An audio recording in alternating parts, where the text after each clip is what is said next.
Gold, trusted gold buyers. మీరు తాకట్టు పెట్టిన బంగారాన్ని విడిపించి ఈ రోజు ఉన్న మార్కెట్ ధరకు కొనబడను.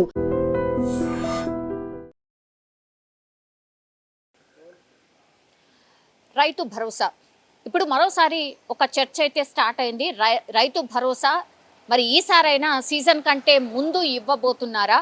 అట్లాగే ఇప్పటి వరకు ఇచ్చింది కూడా కేవలం 3.5 ఎకరాల వాళ్లకు మాత్రమే ఇచ్చిండ్రు కాబట్టి దానికంటే పైబడిన వాళ్లకు ఇస్తారా ఇవ్వరా? ఇది అతిపెద్ద చర్చ. రైతుల్లో కాదు, సాధారణంగా జనాల్లో కూడా ఇప్పుడు పెద్ద ఎత్తున స్టార్ట్ అయింది. ఇప్పుడు ఏకంగా వ్యవసాయ శాఖ మంత్రి తుమ్మల నాగేశ్వరరావుగా స్వయంగా చెప్పిండ్రు 3.5 ఎకరాల వరకు ఉన్నటువంటి రైతులందరికీ కూడా ఇప్పటి వరకు రైతు భరోసా వేశాం.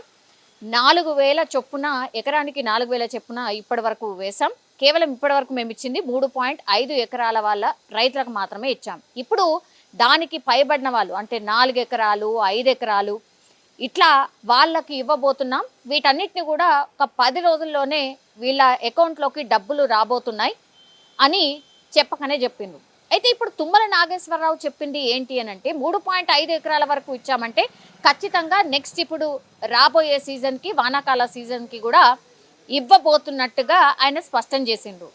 ఇప్పుడు మొన్నటి సీజన్ అయితే 3.5 ఎకరాల వరకే ఇచ్చిండ్రు కాబట్టి ఇప్పుడు నెక్స్ట్ సీజన్ అయినా దానికంటే పైబడిన రైతులకు ఇస్తారా లేదా అనేది కూడా వీళ్ళు ఎప్పుడైతే గ్రామాలలో పోతున్నారో, ఎమ్మెల్యేలు, ఎంపీలు, మినిస్టర్స్ ఎప్పుడైతే పోతున్నారో వాళ్ళు క్లారిఫికేషన్ అడుగుతున్నారు. మరి అక్కడ వరకే కట్ ఆఫ్ పెట్టుకున్నారా, 3.5 ఎకరాల వరకే కట్ ఆఫ్ పెట్టుకున్నారా అని పదే పదే అడుగుతున్నారు. కాబట్టి నాయకులకు పెద్ద తలనొప్పిగా మారిపోయింది. అందుకని ఇప్పుడు ఏం చేస్తారు, ఏం చేయబోతుంది సర్కార్ అనేటువంటి ఒక క్వశ్చన్ రైజ్ అవుతుంది. కాబట్టి దానికే క్లారిఫికేషన్ ఇచ్చే ప్రయత్నం చేసిండ్రు. ఏకంగా తుమ్మల నాగేశ్వరరావు చెప్పిండు 10 రోజులలో మేము 3.5 ఎకరాలకు పైబడిన రైతులందరికీ కూడా రైతు భరోసా వేయబోతున్నాం ఈ వానాకాల సీజన్కి. సో 10 రోజుల్లో ఆ డబ్బులు మీ అకౌంట్లో పడబోతున్నాయి అనేది స్పష్టత ఇచ్చిండ్రు. మనకు తెలుసు రైతు బంధు ఇప్పుడు దానికి ఏ కట్ ఆఫ్ లేకుండే ఎన్ని ఎకరాలు ఉన్నా సరే వాటన్నిటికీ కూడా రైతు బంధు ఇచ్చుకుంటా పోయింది. అంటే పెద్ద ఎత్తున చర్చ నడిచింది. అసలు అనవసరంగా ఎవరైతే ఆసాములు ఉన్నారో, ఎవరికైతే 100 ఎకరాలు ఉన్నాయో వాళ్ళకు కూడా రైతు బంధు అసలు ఏం అవసరము, ఇవన్నీ కూడా పైసలు వేస్ట్ అవుతున్నాయి, ప్రభుత్వ ఖజానా ఖాళీ అవుతున్నది. ఇట్లా కాదు, ఎవరైతే పండిస్తున్నారో, ఎవరైతే నిజమైన రైతులు ఉన్నారో వాళ్ళకే ఈ రైతు భరోసా ఇవ్వాలి అనేది ఒక ప్రతిపాదన. కాంగ్రెస్ పార్టీ ప్రామిస్ చేసినట్టుగా వాళ్ళు ప్రామిస్ చేసింది అంటే 10,000 మాత్రమే బీఆర్ఎస్ హయాంలో, మొన్నటి వరకు కూడా బీఆర్ఎస్ గవర్నమెంట్లో 10,000 ఎకరానికి 10,000 మాత్రమే ఇచ్చిండ్రు.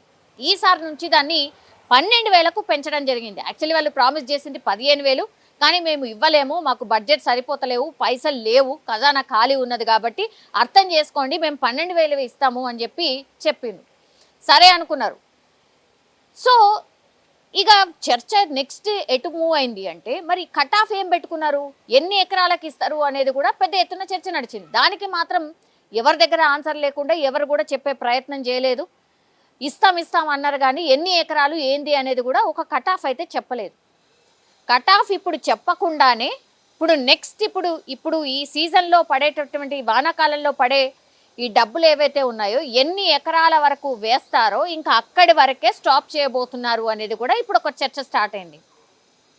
10 రోజుల్లో రైతు భరోసా వేస్తామన్నారు. మరి ఇప్పుడు ఈ సీజన్లో నెక్స్ట్ వచ్చే సీజన్లో వాళ్ళు వేసేటటువంటి డబ్బులు ఎన్ని ఎకరాల వరకు పడ్డాయి, అదే ఇప్పుడు గవర్నమెంట్కి సంబంధించిన కట్ ఆఫ్ అనేది కూడా పెద్ద ఎత్తున చర్చ అయితే నడుస్తుంది. సో ఒకటి ఏంటంటే చాలామంది ఏమన్నారు 5 ఎకరాల 10 ఎకరాల ఒక మాట చెప్పండి. సో ఎదురుచూపులు ఎక్కువైపోతున్నాయి, వస్తాయా రావా, రోజు ఆ వ్యవసాయ అధికారులు కానీ లేకపోతే ఎమ్మెల్యేలు కానీ ఎంపీలు కానీ ఆఫీసర్లు కానీ ఎవరు పోయినా ఇదే అడుగుతున్నారు. కాబట్టి మీరు ఒక మాట చెప్తే ఇక అడగకుండానన్నా ఉంటారు, రైతులు వాళ్ళ పని వాళ్ళు చేసుకుంటారు. అసలు ఇదేంటి, ఇంత కన్ఫ్యూజన్ ఏంది అని పెద్ద ఎత్తున చర్చ నడిచింది. అందులో భాగంగానే ఇప్పుడు 10 రోజులలో మేము ఈ డబ్బులన్నీ కూడా వేయబోతున్నాం, రైతు భరోసాకి సంబంధించిన డబ్బులు వేయబోతున్నాం, 3.5 ఎకరాల పైబడిన వాళ్ళకు కూడా వేయబోతున్నామని మంత్రి గారు చెప్పిండ్రు. సో కట్ ఆఫ్ ఏమన్నా ఇక్కడ డిసైడ్ అయిపోతారా, ఇంకో 1.5 ఎకరం వరకు అంటే 5 ఎకరాల వరకే దీన్ని స్టాప్ చేయబోతున్నారా, పరిమితం చేయబోతున్నారా అనేది కూడా ఒక చర్చ అయితే నడుస్తోంది. ఇంకోటి రైతులకు ఒక రకంగా నిజం చెప్పాలంటే అంటే కనీసం పెట్టుబడి సాయం కింద ఈసారైనా కరెక్ట్గా అందుతున్నట్టు లెక్క. నిజంగా ఇప్పుడు మంత్రి తుమ్మల చెప్పినట్టుగా 10 రోజులలోనే వేస్తే వాళ్ళు నాట్లు అవన్నీ కూడా వేసుకోవడానికి ఆస్కారం ఉంటుంది.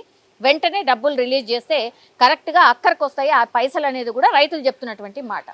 ఇంకోటి వడగళ్ళ వానతోని మనకు తెలుసు పెద్ద ఎత్తున ఈసారి సమ్మర్ సీజన్లో వడగళ్ళ వాన పడి చాలామంది రైతులు నష్టపోయినటువంటి పరిస్థితి.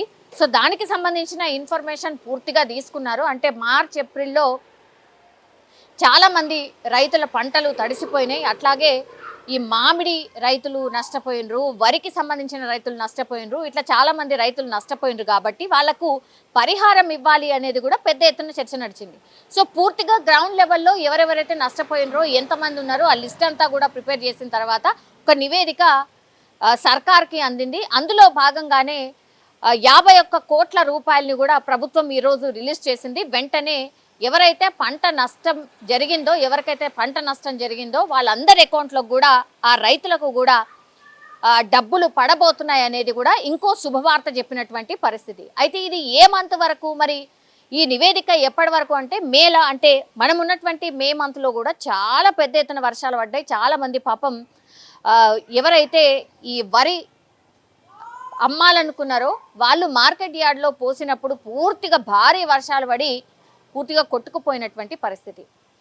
ఇప్పుడు వాటిని కూడా చేర్చకుండానే ఇప్పుడు రిలీజ్ చేస్తున్నారు. కాబట్టి వాళ్ళు ఇక మే మంత్లో ఇప్పుడు జరిగిన ఈ నెలలో జరిగినటువంటి ఈ విధ్వంసం కావచ్చు, ఈ లాస్ కావచ్చు, ఇక గాల్లో కలిసినట్టేనా, ఆ రైతులను ఇక కన్సిడర్ చేయరా, వాళ్ళకు నష్టపరిహారం ఇవ్వరా అనేది పెద్ద ఎత్తున చర్చ నడుస్తుంది.